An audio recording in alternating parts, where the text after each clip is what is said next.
It takes place 4 years after the first Black Phone movie, and Finney is trying to move on. Finney's the kid. Yes, okay. the young man, and he's trying to move on with his life, but he is struggling. He's got like PTSD and others just problems. He keeps because wasn't he get locked in a basement? I didn't see the Black Phone. He keeps seeing the grabber all around. He keeps feeling like he's being watched and all that. But then his sister starts having all of these dreams.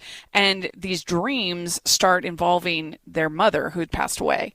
And there's a little bit of supernatural in the first movie, but they really lean into it in this one. So it feels really different than the first one. The first one's small and contained.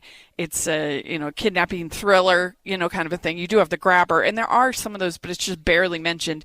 And in this, it kind of leans completely into the supernatural element. They end up going to this camp that their mother had worked at, that the grabber has a presence at, and I actually really enjoyed it. I thought it was really good. These two are really good. These teen actors are very good, and they really help elevate it. It's the same kid who played the kid in the first one, right? Or is it a different actor? Both of them are the same. Oh, okay. Yeah.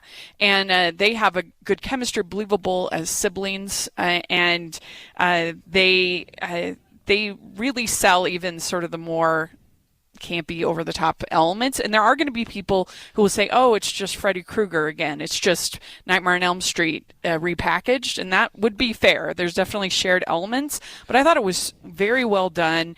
And Scott Derrickson brings like an atmosphere and a tone and a style to the movie that I think elevates it beyond just like a lame sequel. Well, and it's worth pointing out, too, Nightmare on Elm Street was 40 years ago. Yeah, that's fair. I realize that we do live in a time where everything old is new again because we have access to it, but every generation kind of likes to have their own thing. And so the trap that I've found myself falling into, having watched as many movies as I have over the years, is when I see something now today, I'm like, oh, well, it's just like blah, blah, blah. But for a whole generation of kids, blah, blah, blah is literally blah, blah, blah because they never saw it. Right, so this is kind of their thing that they get to enjoy together. So Black Phone 2 is rated R for strong violent content, gore, teen drug use, and language. Yeah. Was it pretty graphic? It definitely brings there's some scary moments for sure. But I don't think too bad. I think if you could handle the first one, you'd be fine with the second. Okay, so fresh or rotten? Fresh. I liked the first one, but if you're expecting the same kind of movie as the first, then you might be disappointed. Just expect something that's different. Okay. They're trying, it's kind of like Megan in the sense that Megan really tried something different for the sequel than the first one. And I liked that they tried something I did different, too. but apparently nobody else did. I was one of the very few. Did. All right, so that is the Black Phone 2. And so if you gave it a letter grade, where would you be at? I would give it probably also a B. A B? Okay. Yeah.